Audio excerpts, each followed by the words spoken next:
Like, it's a lot easier when you make a transformation. And then parang once you change your body, which whether it's a weight loss or weight gain, diba? Then certainly everything else follows and you feel different. And then you feel like you're in character. So for me, it's part of my process to really make a transformation for any role. Like, sabi ko, if it's Batang Quiapo or What Lies Beneath or Ironheart, what I typically do is I really challenge myself to make it different. And the way that I know how to make it different is to make a transformation. Either I lose the weight, whether I get big for Los Bastardos where I have to be a bigger guy, or if I have to be a thinner guy in What Lies Beneath because I'm playing a convict, then it's all part of like my process, and that's the way I enjoy acting. It's committing yourself 100%. Yes, actually, Kuya Jake, super interesting that you talked about committing yourself 100% to a role. But like what you said kanina, it's hard to balance two roles at the same Little time. bit, yeah, tricky. Yes. So how do you do that, Kuya Jake? Paano yung process mo to go from one role to another role, knowing na parang tuloy-tuloy yung days? But actually, sa totoo lang, para to lose the weight, kanyari kailangan mong papayat, that's not really that hard eh. Kasi parang kung sanay ka na mag-diet, sanay ka mag-workout, anyone can really do it. It's just really a commitment, right? But what's really hard is to maintain it. The hardest thing is, na-reach mo na yung 30-pound weight loss mo, and then you have to keep it, you have to hold it for 10 months because you're shooting it. So that's really the hard part, and it really takes like a lot of love for the project. It's a lot of dedication. It's also like, parang for me nga kasi, it's like 23 years na ako master. So what you see, like let's say the snippet kanina, that's already like 23 years of characters I've done. So it's like for me, I'm always striving na maiba, even just a little bit. Or I'm also like challenging myself na ibang performance ang ibigay ko sa audience ko. And like for me, parang, especially like with the conditions of ABS, syempre parang there's not a lot of projects yet. But I certainly feel very lucky that I'm part of a few projects. So for me, parang I'm only gonna commit 110%, dedicate myself to these projects. Kuya, you mentioned na physically it's tricky, but then can you talk to me about the mental aspect naman of balancing both roles? Well, sa dalawang project na itong ginagawa, yung Batang Quiapo and What Lies Beneath, hindi siya mahirap i-differentiate because it's two very, very different, magkaibang sistema eh. It's like, parang pagdating ko sa Batang Quiapo, there's no script. So parang the best you can do as an actor is prepare mo sarili mo emotionally to whatever they're gonna ask of you, whether that be a fight scene or a big dramatical sequence with all these award-winning actors. You have to be ready for that. Diba? But then with What Lies Beneath, with RCB Narratives, I'm lucky to have all the scripts with me. So it's a different preparation because in this one naman, like I'm reading the scripts every day. Also with What Lies Beneath, of course, like it's my first time to play a convict. So nag-immerse din ako 7 months in Mandaluyong City Jail. So it's also like, for me naman, para, of course when I say it, it sounds so grabe, like immersing 7 months. But for me naman, yun din yung maganda sa pagiging artista eh. You get to experience these things na hindi mo naman talaga ma-experience in real life, or you wish you don't. Like the last thing you want is to end up like, diba, in jail, for real.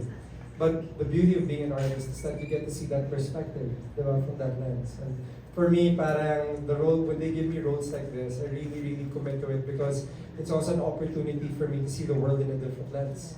Diba? And that's really, for me, is the beauty of being an actor. Kuya, can I kind of go deeper into that? You spent 7 months in Mandaluyong jail. City jail, yeah. Jail, yes. But then I know I was able to research on some of like Evan Peters, Tom Holland, when they go into really dark roles, that really takes a toll on them. Yeah. How about for you, Kuya Jake? How do you handle that? Yeah, no, definitely. It's it's definitely intense. It's definitely heavy. But I think one thing na hindi na pag-uusapan ng maraming artista, it's like the best tool that you can have as an actor is to be able to compartmentalize everything. That's also, you're gonna need that when you're juggling 2-3 projects at the same time. Yung marunong kang mag-compartmentalize. So parang, for this project, itong set of skills lang yung gagamitin ko. For the next one, it's gonna be this. So, for me, I'm just lucky because in my journey, I got to study. Diba? Nag-aaral ako. And because I do theater, I know what to do every day as an actor. Like, kunyari, if I'm immersing in Mandaluyong City Jail for 7 months, I know what to do Monday to Saturday. Like, Monday, I'm just doing this for my script. Tuesday, I'm just maybe absorbing things that I see there. And then Wednesday, I start to perform it. Thursday, I start to share it with some of the inmates. And then So yeah, typically like because of theater, I know how to read a script many different ways. And by the time you get to the set, diba, after like 7 months or 6 months of immersing, nothing will really shock you anymore. If a director asks you to do something, you kind of covered it. And if you're reading it, daily. Then at the same time, sabi ko nga with What Lies Beneath, it was so funny kasi so finally we got to the set, diba? We went to, we were shooting in Cavite City Jail this time. And then my producers, tinanong sa akin, "Oh Jay, kamusta ka? Are you okay with everything?" Kasi puro mga inmate kasama ko. And I told the producer, sabi ko, to be honest, like, what I went through in 7 months on my own was a lot worse than what I'm seeing right now. But that's the beauty of it, eh. Parang, you just trust that the preparation is going somewhere, and then when you get to the set, you're like, wow, I feel absolutely prepared. And then, you're excited to go to work. Alam mo yung excited kang, kahit nagdagan pa man nila yung eksena na yan, or even if they ask more things of you, you're like, okay, piece of cake. Kasi I've already done all the hard work at home. It's all about mental preparation talaga. Yeah. Grabe. But congratulations, Kuya Jake. You're doing Thank you. absolutely amazing. Thank you. And I know, right what we mentioned earlier, you're into drama, into action. Kailan natin makikita na si Jake Cuenca sa mga lovey-dovey films? Wow! Are you open to that ba, Kuya? Yeah, of course, parang sabi ko nga, I just watched, kakapanood ko lang yung movie ni Ma'am Sharon sa mga Bing Dong, Yes, and I the loved best. it. So I really enjoyed it. Tapos sabi ko, what I loved about naman that movie was parang ang gaan. Like, even though bigat nung ibang mga pinagdadaanan nila, of course I won't spoil it. But kahit mabigat yung pinagdadaanan nila, it was a very like minimalist na natural na pelikula. And I only wish to get a movie like that one day. Yeah. Kuya Jake, of course, lovey-dovey movies talking about, all about love. Well, of course, I'm sure a lot of your supporters want to know how your heart is. Yeah. How is your heart, Kuya Jake? Wow, fantastic. Actually, halos magkasabay lang kami ni Chi on the way here. Kasi Yes. may shoot din siya sa ABS right now. So, we really cherish these days na minsan nagkakatrabaho kami or kahit magkasabay kami go to work. Kasi parehas kami we're both like very passionate about our jobs and we're both basically workaholic. So, like days like this na magkasabay kami on the way to work, we're like super happy na we get to do that. So cute. And I believe, Kuya Jake, the last time we heard from you guys, dating pa lang kayo, dating stage. What is the score now? Well, Wow. not hard to put di ba parang first, if I was gonna put a title on it, mas gusto ko na sabay kami dalawa to say that. So of course, because of my respect for Yes. her. But we're in a very, very good place. I'm very, very happy. And for me nga, sabi ko, I think, you were just saying na parang, like, you were just saying about the other actors, diba, na bigat na pinagdadaanan nila when they do roles like this, diba? But for me, I'm very lucky that I have Chi, kasi she really, really grounds me. And then parang, when I see her, it's so easy to compartmentalize. Parang, ang daling bitawan lahat ng pinagdaanan in the day, or madaling sabihin sa sarili ko na, okay, I'm not in character, I'm just me. She helps me with that. Talaga. Very important talaga na may support system, di ba? You know how parang they make you, or artists choose career or love life? Parang it's nice to choose both, di ba? Yeah, absolutely. But why think in scarcity? Why not think in abundance where you can have it all? And you can just work harder. Exactly. That's how I think about it. Stay inspired, have someone who inspires you and grounds you at the end of the You have day. to sacrifice one or the other. Then that's no way to live. I think you just have to work a little bit harder and go the longer route. And why not get everything that you feel like you deserve? Right? Thank you so much, Kuya Jake. We're so happy for you guys. Grabe, congratulations again. Palakpakan po natin si Kuya Jake and Ate Chi. Wow! Dahil happy po sila, kailangan happy rin tayo dito, guys. O, diba? May mga nagsasana ko dyan. But of course, we would like to open now the floor, Kuya Jake. We'll continue our kwento session later on. But now, we will open the floor to our friends from the media. Thank you to our friends from the media for coming. But let's start things off first with Miss Janice of Entertainment. Hey, Janice. Yes, our entertainment editor of Bulgar. Hello, Miss Janice. Hi Jake, Hey, nice to see you Janice. again. Nice to see Parang you it's- again. It's been a while. O, Yeah. parang 1 year mahigit na nung nagkita tayo. I Doon think nakwento so. mo yung bagong series mo. I think so. So Jake, in your 23 years in the industry, syempre parang isipin namin, ang dami mo nang nagawa, ang dami mo nang roles na nagampanan. Pero do you feel na may kulang pa rin? Ang dami pa. Parang that's the thing parang, alam niyo parang, one thing that I realized about acting in general, and also parang sinasabi nito like, I think Sanford Meisner said it, and I think Cillian Murphy just said it recently as well. Sabi niya, it takes 20 years or 30 years to really figure out acting. So I'm in my 23 years and I feel like I just got started. Parang feeling mo, you finally understand it now. You get it. Diba? Parang for me, I'm watching all my stuff, diba, in the past, yung pinapakita nila. Like, of course, I'm proud of all of that.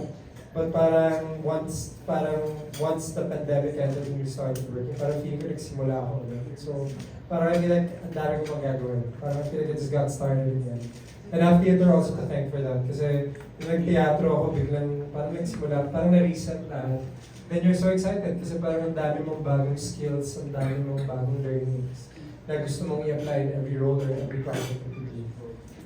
And na-mention mo rin kanina, pinanood mo yung movie niyo na Ding Dong and Ma'am Yeah, I Sharon. loved it. Ikaw ba naisip mo na what if kami naman ni Ma'am Sharon ang gumawa ng movie? Sabi ko yung project. Sabi ko halos pag makaawa na ako sa bata, kaya pala, hindi ko eksena kasama si Ma'am Chano. But for me kasi, alam mo, one thing na talagang nire-relish ko or talagang sinecherish ko pagdating sa Batang Quiapo is to be able to work with all the best actors in the industry. Ma'am Charo, Kuya Albert, Bo, Coco, Chandra Romero, Sandra Rodriguez, Dan Rivero. And for me, parang, ano kasi ako parang, I really am like a fan of the classics, yung mga old school. So pag nakikita ko yung mga senior actors na I really cherish them. Saka, they really bring out the best in you. So if I was given ever a project with Ma'am Charo, I wouldn't even think about it. Kahit anong role na Pwede rin ba yung May-December affair? Wow, that'd be more, yan hindi ko pa nagagawa. So maybe that would be interesting. Yeah. And syempre, Jake, sa pagkawala ni Makoy sa Batang Quiapo, may pressure ba sa'yo na ikaw naman yung magdala ng contributor role doon, di ba? Kasi dati si Makoy ang talagang kumukuha ng gigil ng madam people. Yeah. Ngayon ba may pressure sa'yo na parang ikaw yung naiwan doon ngayon? Not at all. Parang I feel like they got the right guy for the job, to be honest. Kasi, alam mo yun, parang for me, pag ako ay kontrabida, I really go into a different mode. Talaga, I really enjoy it. Parang, it's freeing for me kasi for this moment in time, I don't have to try so hard to be light. Yung hindi ko kailangan ipilit na mag-store ako ng tao. In fact, the worse I do, the better it's gonna get. So, parang pag nag-uusap kami ni Coco, like, to be honest, I'm enjoying myself. There's no pressure Kasi lahat ng eksena na binibigay sa akin, I'm just having fun with all of it. And parang, sabi ko, dahil sa mga pinagawa na sa akin, yung parang eksena namin ni David, o yung mga sayaw, o si Miguelito Guerrero, parang na-break ko na yung mga limits, yung barriers ng character. So sinasabi ko kay Direk Coco, kahit anong pagawa niyo sa akin. Like, I'm already at that point where I'm just seriously enjoying myself. And then, na-enjoy ko rin lahat Like, I enjoy, sabi ko, that's the beauty about being a kontrabida. Parang, you don't have to try so hard to be liked because they're gonna hate you, right? Kagalit sila sa'yo. But at the end of that, if you do a very good job, they'll respect you. And for me, parang 23 years, it's always been like that. And parang na-enjoy ko na siya And sabi ko parang, nung kinastran ako for this, it's been a while na nagkontrabida ako na ganito. And just again. And no pressure, no? I'm really having the time of my life. So parang minamani-mani mo na lang yun. I wouldn't say it's easy. May challenge pa rin. Hindi na sabihin madali, but it's fun. So, alam mo yung pag nag-enjoy ka, kunyari, whatever your sport is, whether it be boxing or basketball or football or whatever athletic sport, nakakalimutan mo yung hirap ng laro pag nag-enjoy ka And for me, that's exactly how I feel in the moment. Parang papunta ako dun sa set, alam ko magiging mahirap tong araw na to. I cannot let my guard down kasi magaling lahat ng mga ka-eksena mo. But at the end of the day, when it's fun, it's challenging, parang it's more, worthwhile. It's more fruitful. Mas hindi mo siya makakalimutan. And at this point, yeah, it's definitely not easy. Kasi nga, iba yung sistema rin ni BQ but I've come to embrace it. But I'm having the time of my life. Enjoy it every single day. Last na lang, Jake. Magsasabay ba yung airing nitong Batang Quiapo? Tsaka I would hope so. Yung sa akin, syempre, if they want me to stay in Batang Quiapo, ako naman, ilalaban ko eh. Kasi ilalaban ko talaga na sana mag-stay pa din. Kasi, so pag nakita niyo yung What Lies Beneath, sobrang layo nung characterization. In fact, like, to be honest, pag hindi, yung ina-angle ko kasi with that is, parang it's really an out-of-body experience eh. So pag nakita niyo yung trailer neto, it's so far from how I really am. And I think this is the role that's gonna show that na ang layo niya sa sarili ko, and maybe at some scenes hindi mo ako makikilala. Because of the prosthetics, because of the things that I'm wearing. So, for me, I think, like, ako I'm willing to work hard for both shows. Yun naman sinasabi ko sa kanila, bakit kailangan may mawala? But, of course, kung yun ang decision ng ABS, kung yun ang decision ng management, I have to respect that. But from now to that point, gagalingan ko talaga. Kasi na-appreciate ko yung audience ng Batang Quiapo. Kasi kahit saan ako pumunta, Congressman Miguel Guerrero, saan ka nakakita ng kontrabida, alam nila lahat ng dance step. So for me, I'm honestly having the time of my life with Batang Quiapo. And if I can do both at the same time, tapusin ko parehas at the same time, I will take it. Okay, thank you, Jake. Thank you, thank you. Thank Nice you to so see you much. again.